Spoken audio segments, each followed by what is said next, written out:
just need to start. You just need to put one foot in front of the other. And I feel like action is the antidote to fear. To positively impact 1 million people through healing spaces for their soul. The Search Inside Yourself program that I'm trained in is really awesome in explaining mindfulness in a way of developing emotional intelligence skills. So how can we use presence and self-awareness to self-regulate and to self-manage ourselves when we communicate with other people? Yes, yes, yes, and yes. Absolutely, on all of those accounts. So meditation is very impactful. It's very difficult. And I think it's something that we don't talk about. We don't talk about the struggles around doing meditation.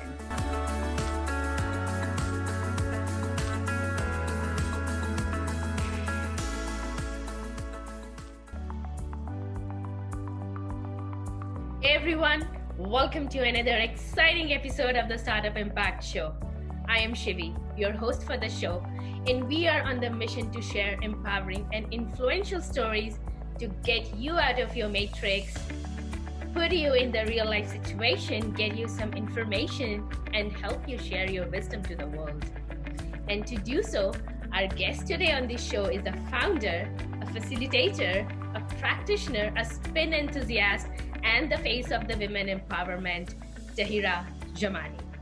Tahira was born in London, England, and immigrated to Canada in 1999 with her family.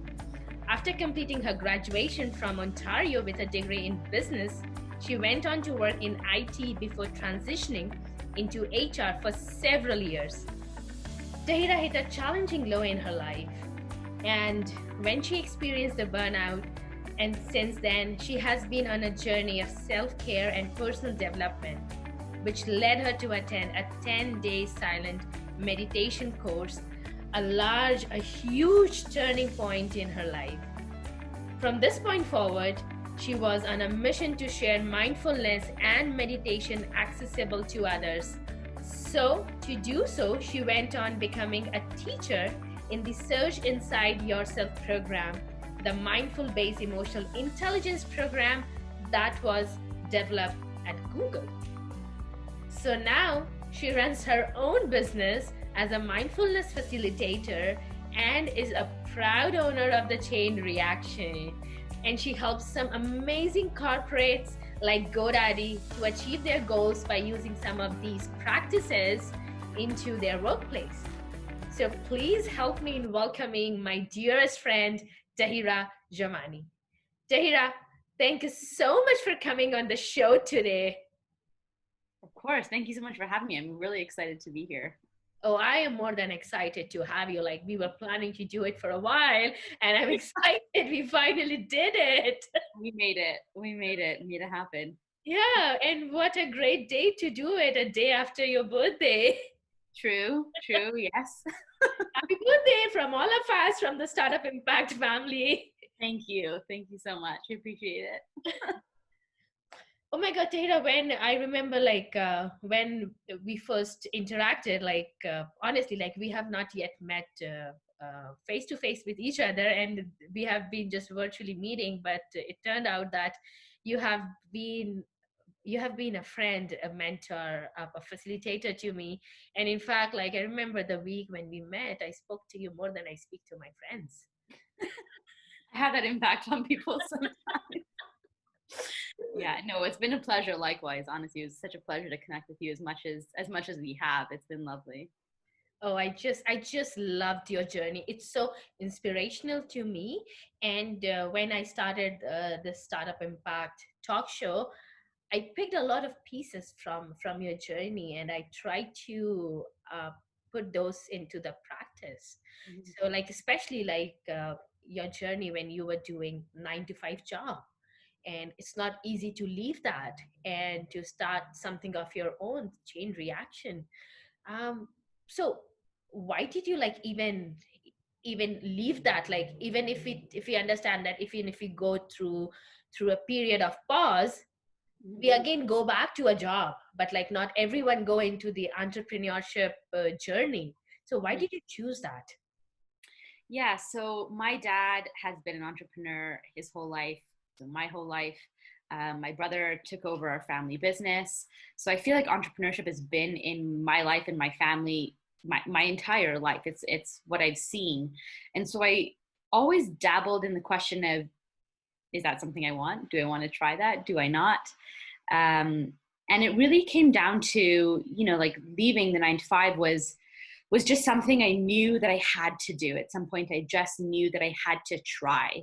We sort of get these moments of inner knowing where we just can't put maybe an idea to rest, right? And the only way to put it to rest is to try it. You don't know unless you're going to try. Yeah. And so it really came to a point where, I've been working in HR, and at my last role, I sort of maxed out within the organization, and I didn't know what was next. So I had been working with a life coach, really helped me in making this shift to the entrepreneurial space, because, I'd been looking for other HR roles, and there was nothing that really got me excited. So I guess I found mindfulness as a way to help myself to find out what I wanted to do next. And then it just so happened that that's what I actually wanted to do next. You know what I mean? That's what I wanted to share with other people, which was unexpected. So that's kind of, I guess, like how I left. It was like there was no other option for me, really. And it's kind of unfortunate that I used it as almost a last resort when I knew that was actually my best option.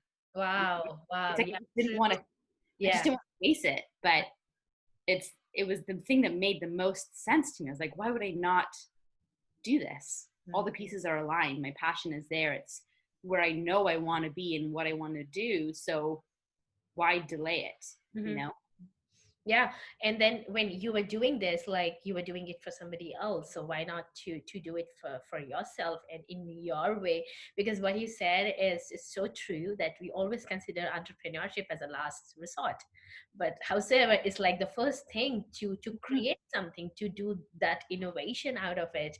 So when you decided to do this, were there like some kind of a misbeliefs in terms of mindfulness, in terms of practicing this, and especially like talking to people like on one-on-one or on the corporate side? Were there some misbeliefs towards it? Was it difficult to intrude into that mindset? Mm-hmm. Yes, and yes. Absolutely, on all of those accounts. Some of the myths, that come up is that mindfulness makes you weak. It's woo-woo and it's really out there. It's not applicable in the workplace. It can't be relevant. So there are all of these sort of things. And the way that I share mindfulness is based in neuroscience and scientific findings. So it kind of grounds it into something other than, the ground, like a lot of other practitioners are like grounding and all of these other pieces that are like, don't get me wrong, I still believe in them and practice these elements, but that's not necessarily how I share it with others. Because, before I found mindfulness, I was one of those skeptical people. I didn't think I needed it. I thought it was like out to lunch. I'm like, I don't need to do this. And then once I went through it, I really found the impact and had my own experience with mindfulness through that 10-day silent course, is where the transformation came. And I knew that, I wanted to share this with other people. So the Search Inside Yourself program that I'm trained in was really awesome in explaining mindfulness in a way of developing emotional intelligence skills. So how can we use presence and self-awareness to self-regulate and to self-manage ourselves when we communicate with other people, right? Because there's a way, like, we can experience anger, but there's a difference in, when we react and maybe have a temper and lash out at somebody, versus saying, you know what, I'm just experiencing a bit of fire right now. I'm just going to take a moment and step away, right? But we have to be aware that that's happening. And so that's what I really like, is that we use mindfulness in a very practical way to help us in our own life and also in the workplace. That's what makes us better leaders. Exactly. Better teammates, better peers, better daughters, sisters, friends, like all, it just translates to the rest of our life, right? Right. That's so true. Like what happens to us, we cannot control it, but how we react to it, that's completely on our control. And that is everything. Like mindset is just everything out there. So that is so true. I completely believe in that. And saying that, uh, like we did a practice, and I was so fortunate to do that, because after that practice, there was a different alignment altogether I felt in me.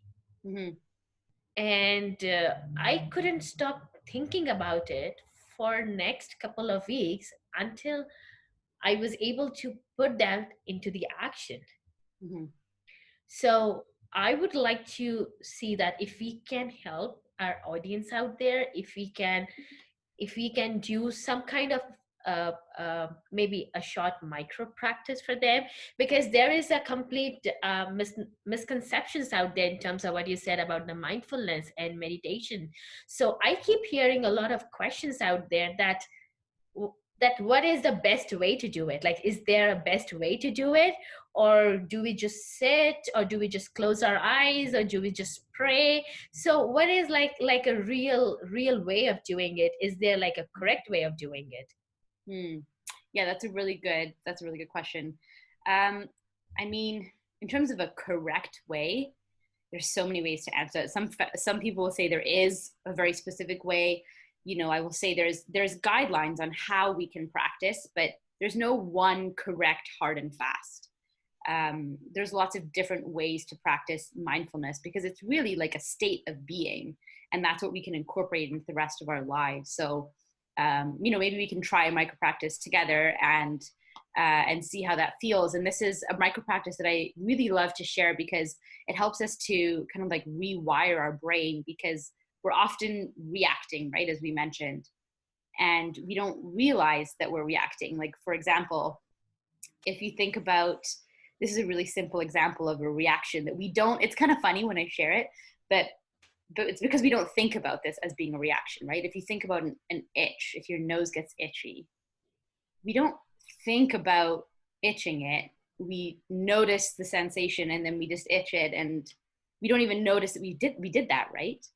So think about how many other things are happening in our life, in our bodies, that, you know, trigger a reaction that we're not aware of, right? How can we bring awareness to that? Because our brains are like biocomputers that are programmed with reactions, and until we kind of bypass that, or check ourselves to reflect on if that's actually how we want to respond, it just goes unnoticed and we don't realize it, right? So a really great micro practice that I love to share, it's a 3-breath practice, and it's an integrated practice, so you can do it any time of the day. A lot of the time people don't even know you're doing it, which is awesome. I kind of like it when they're stealth, you know, nobody knows what's going on. Can we do it right now? Can we demonstrate that? Yeah, absolutely. Oh, wow. I'd love to do with you. So you can close your eyes if you want, or keep them open, whatever's comfortable for you. And what we're going to do is, on the first breath, we're just going to bring awareness to our breath. So just notice the sensation in and out.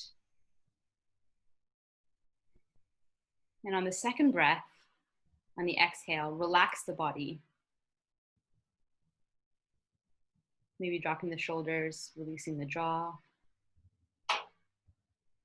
And on the third breath, on the exhale, ask yourself, what's important now?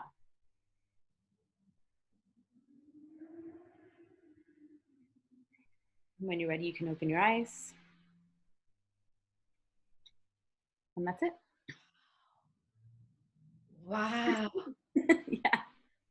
So my morning has been really crazy busy, and I exactly know what I need to do after this. Exactly. Know. My whiteboard, like, I'm a very visual person. My whiteboard exactly made the pointers for me. And in fact, like, just taking this break, like, everything just dropped. Like, we just paused for a minute. Yeah, it's so nice. Like, everything melts away, and it's like, what's important right now? Like, as we're recording this, what's important, right? Not that I think about what I'm going to cook for dinner or all these other things of what happened during the day before. Yeah. it's like a really great way to reground and refocus to bring our awareness into the present. Mm-hmm, mm-hmm. I just, like we were discussing about the alignment and just doing this, like, it just like bring you into your alignment back. So what I normally hear about it, and I wanted to ask you, like, is there any intersection between the alignment and the values and the goals? So what is the intersection for you, or how do we even know what is intersection for all of us? Mm-hmm. Yeah, that's a fantastic question. So basically, in simple, if I explain it, it's like when we bring presence into our day and into our life, we're able to become more self-aware of ourselves. And that lends into what our values are. Once we become a little bit more clear on our values, like obviously there's some exercises and kind of frameworks around this that we can implement. But once we become a bit more clear on our values, we then start to think about, our goals. We start to envision our life in the future. Maybe like vision boards come into play. And then we think about, what do we want for our life? Like, what is the meaning of our life? Where can I find clarity? Because oftentimes we're clouded with things, right? And then as we continue through our lives, we have in the back of our mind our values and our kind of goals and envision for life. And when we actively put practices around that to seek out what's going to be in alignment for us, it can be a very intentional practice, and also kind of a combination of, we know what we want, so we can identify it when it comes up. Because if we're not aware of ourselves internally, our values and what we like our core operating system, right? And if we're not aware of when an opportunity comes to us in our environment, in our external world, we're gonna miss those things, right? We're gonna miss the opportunity of alignment. So that's where presence comes really into play, because if we're on autopilot and we're always distracted, we're not clear on what our goals are or our values are. So, I mean, I've had some incidents, I will say, of this happen strongly for me. One story I'll share. I think you know the story as well, of the GMAT. So that was an inspirational story. Please share it. Yeah. So years ago, I thought that I should do my MBA. That's what I was told. Basically, you should go back to school, do your MBA.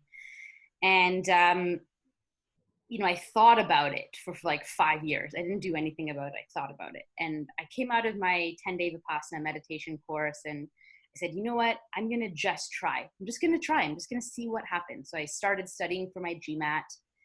I had like 6 weeks to study and write it. And I hadn't touched long multiplication or long division or any of those things in years. So I wrote the GMAT, and I tanked pretty bad. It was pretty bad. But I still submitted my application to University of Singapore. And I thought, maybe they'll think my essays and application is awesome and they won't really care about the GMAT score, right? Okay, so I did my GMAT too, and I scored badly. It's hard. Like, it is hard. Nobody talks about it. Nobody talks about how hard it is. So I still submitted. They got back to me and they said, we like your application, but your GMAT's a little, are you willing to do it again? And I said, yes, absolutely, for sure. So I restudied and I wrote it again in 3 weeks. Lo and behold, I did worse the second time. It sucked. It was awful. I was literally in my car after the exam, because you get your results back right away. And I was just bawling in my car because I thought that doing my MBA was the answer to finding out what I wanted to do with the rest of my life.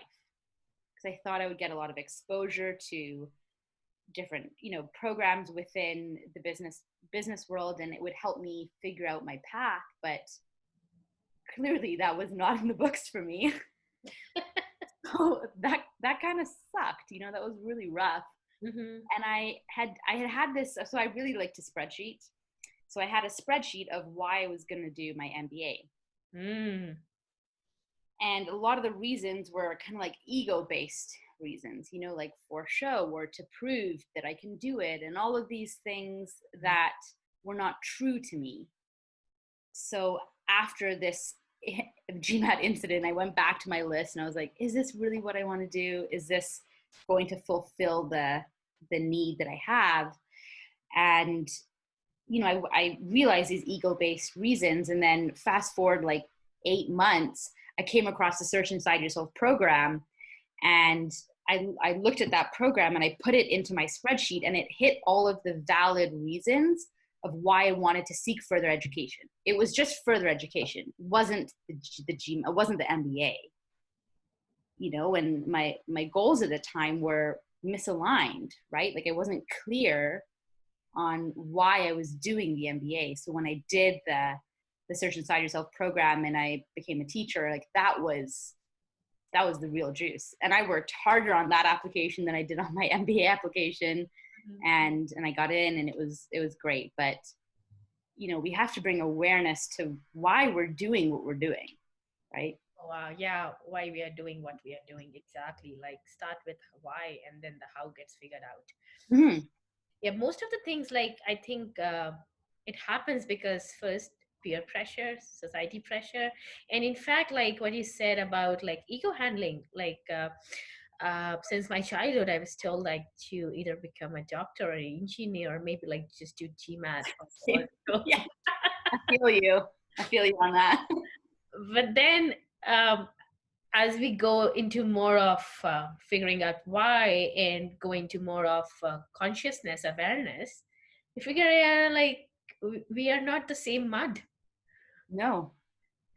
And if we look at like, why have we been directed to become a lawyer or a doctor, right? Like a lot of it is from care, right? Because maybe society or our parents or whoever it is wants us to be financially comfortable, or, be like, there are lots of different reasons. Maybe there's some ego reasons in that too from society, but also when we really break it down, like, we want to be taken care of, right? Whether, when we're taking care of ourselves, we want to have that capacity, but that can come in other forms.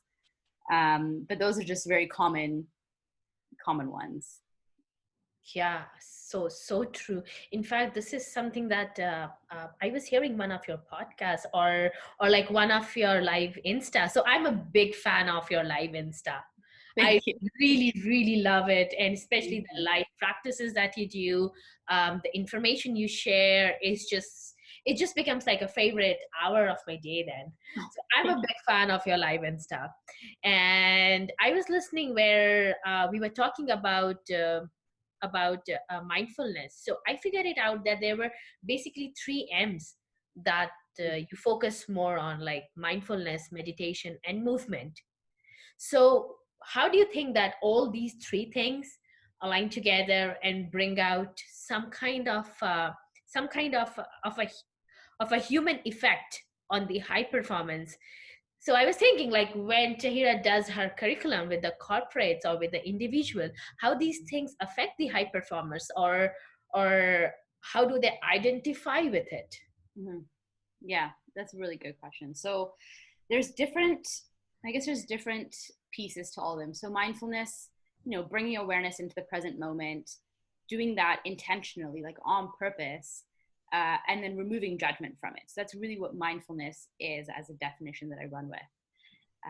So when, we've kind of talked a little bit about bringing in presence into our day, how it can help us refocus, reprioritize, help us to develop emotional intelligence, like becoming more self-aware, becoming more compassionate, more empathetic. Like these are all, emotional intelligence capabilities and domains that are cultivated through mindfulness practices that I share. We all know strong leaders are not just technical leaders. Strong people connect with people. They're not just, dumps of information, like we're just spewing things, right? We can tell when we're not connecting with somebody because we either don't feel comfortable or we don't want to share. There's lots of those sort of elements that become clear. So the other element of meditation. So meditation is a form of practicing mindfulness. There are so many different ways to practice mindfulness, like this micro practice we did. That's not necessarily a meditation, right? It's just a little practice. Yeah. So meditation can cultivate lots of different types of capabilities within our mind. It's really just like a mental strength training exercise process, if you will. So if we want to develop concentration, we can do a focused attention meditation, right? Same as like we work out our bodies physically, we need to work out our minds, right? and give it some fuel and nourishment. So meditation is very impactful. It's very difficult. And I think it's something that we don't talk about. We don't talk about the struggles around doing meditation. You know, it's out there as in let's sit for 10 minutes in silence. Like, yeah, but how do you do that? Like, what do you do in order to actually meditate? And what are the practices around that? And like, it's not just as easy as sitting for 10 minutes. I tried it multiple times with all of those apps, not successful, which is why I went to this 10-day silent course. And when I first heard about this course, I thought it was insane. I was like, I'm not going to go to this course. That sounds way too out there. But when I did it, I realized that I needed the focus around it. I needed to eliminate everything else. No talking, no reading, no journaling, no writing, no internet, like no eye contact, nothing, to really learn how to meditate. And it was a course, so it taught me how to do it. Was that Vipassana? Yeah, it was Vipassana. Yeah. Totally transformational. Completely, yeah.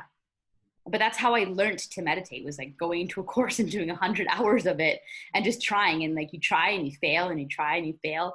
But when we do 10 minutes a day, it's easy to just never go back to it, right? So I think it's important to note that meditating is hard. It's not as easy as it's made out to be. It's just like any other skill, right? You practice, you have to continue practicing. Mm-hmm. But then we have access to so many distractions that it's easy for us to stop practicing, you know? So I think that's just an important piece to mention. And then with movement, I mean, movement is crucial in terms of keeping energy moving, keeping emotions moving, right? If you ever notice, if we're feeling kind of down and like maybe you go for a walk and you come back and feel a little bit better, it's because things have like physically and literally shifted, right? Internally. So when things move, that helps movement. It helps to process through things, but we have to be aware. We have to be mindful and aware that, oh, I'm feeling stuck right now, or I'm experiencing this, emotion. I think I need to go for a workout, or I need to, move my body, whether that's just stretching or going for a walk, or for me, spin. I love spin. So, whatever it is. And I really learned about these pieces also through Tim Ferriss's podcast. He was interviewing all of these successful people. And I was like, everybody has a mindfulness practice, and there's combination, there's overlaps too. You can do like mindful walking. That's a thing. So they can all be overlapped and sort of intersected too, and support each other. Mm-hmm. So that's what we know, that how we can differentiate between the high performance, and how can we differentiate between the leaders, like the true leaders out there.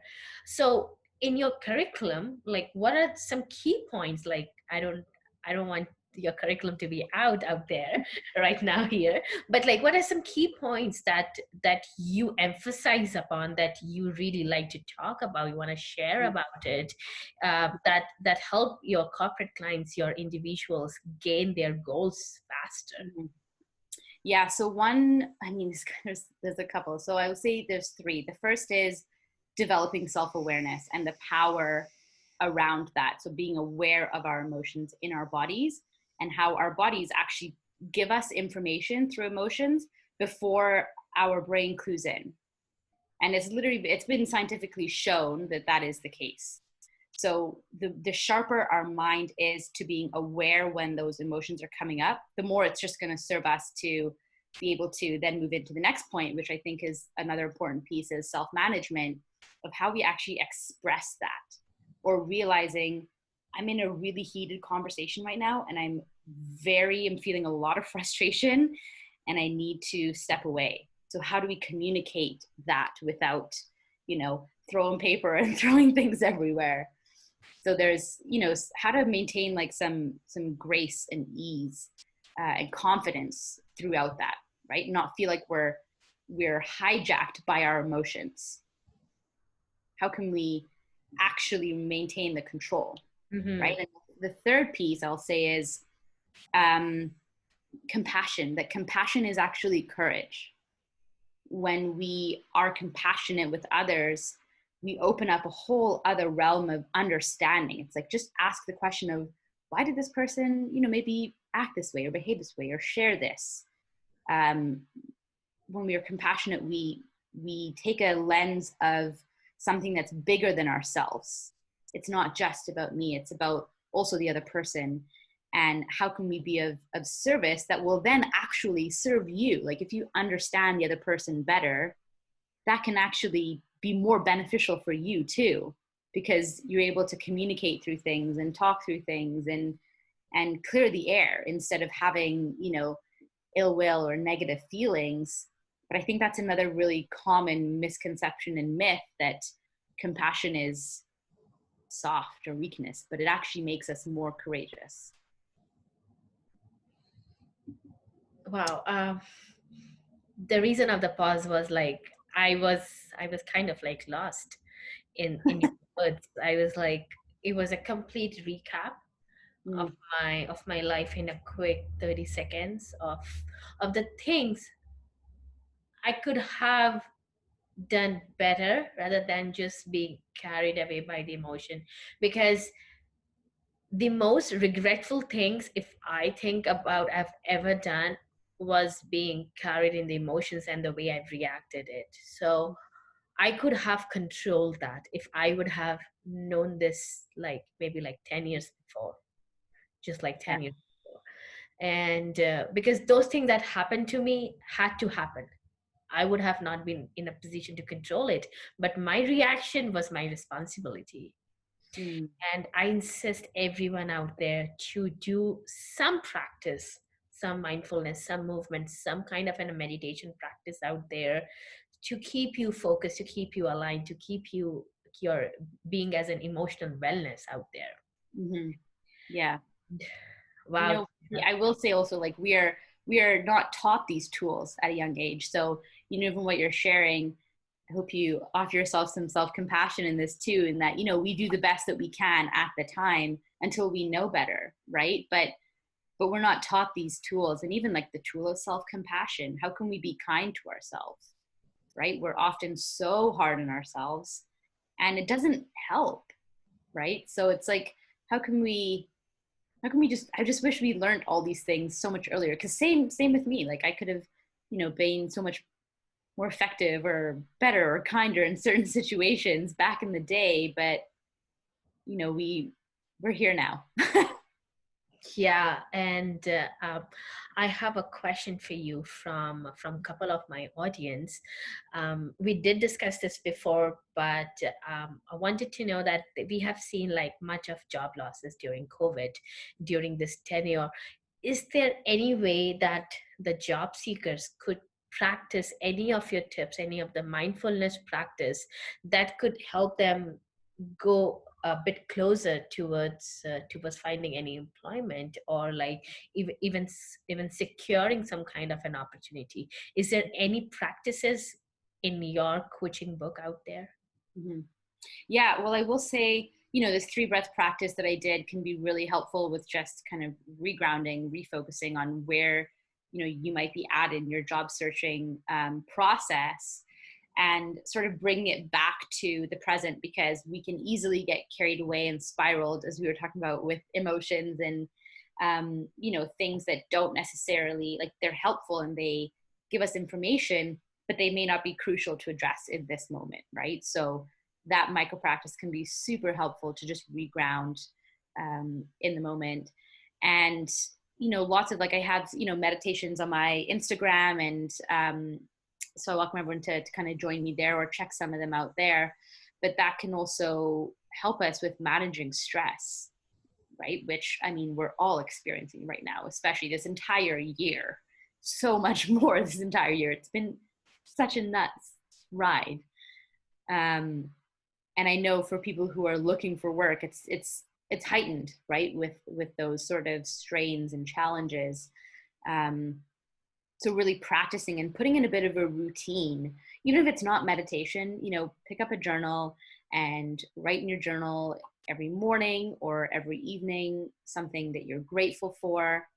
It can just help keep us in that positive mindset so that when we are engaging with an employer or potential employer, we're not like desperate, like, please give me a job, please give me a job. Although that may be sort of the feeling, but how can we be a bit more open to other opportunities and possibilities, and come across more confident, right? I think that's a big element too, is feeling confident to put our best foot forward.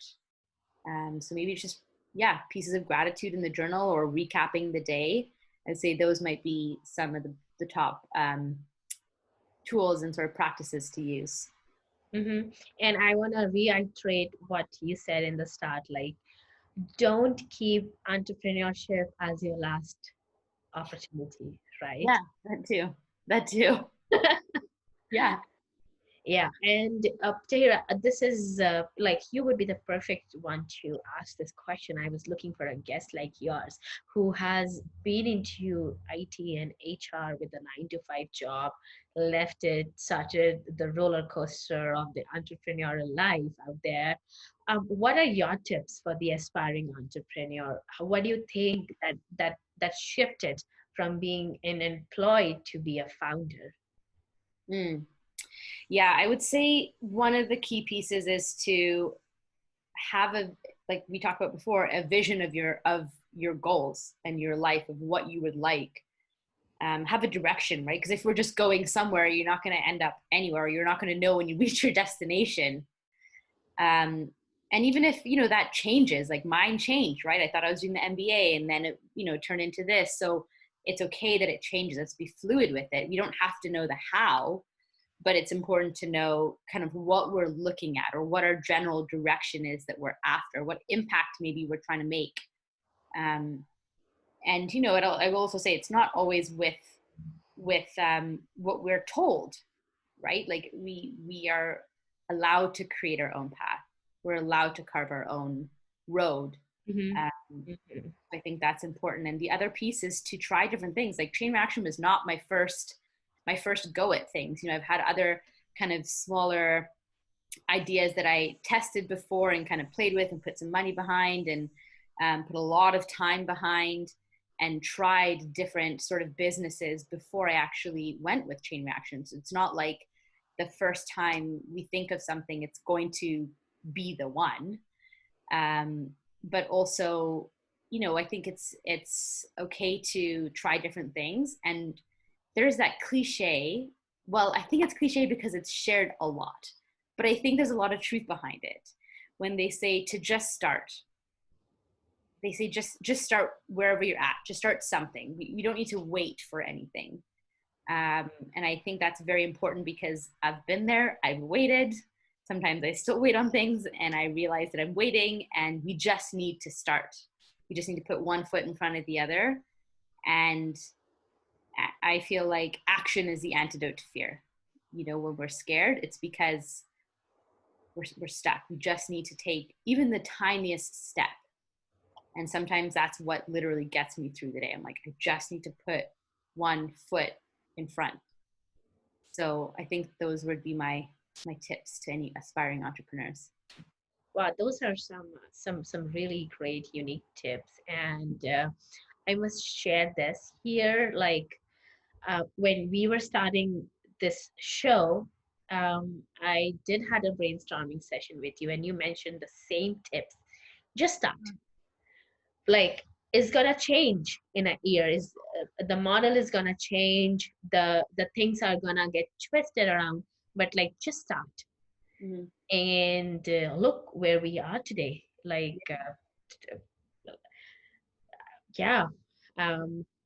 those are some things like we forget when we start the entrepreneurial journey. Like the biggest thing that we try to do is that we try to go towards perfection.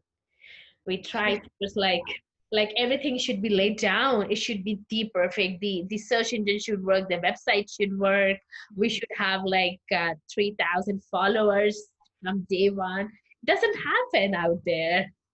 No, it Yeah, doesn't. It yeah. doesn't. I was stuck in that. I remember I'd been working with my life coach, and she said, just, set up your website. This was in December. It must have been 2 years ago now, or no, I think last year. I can't remember.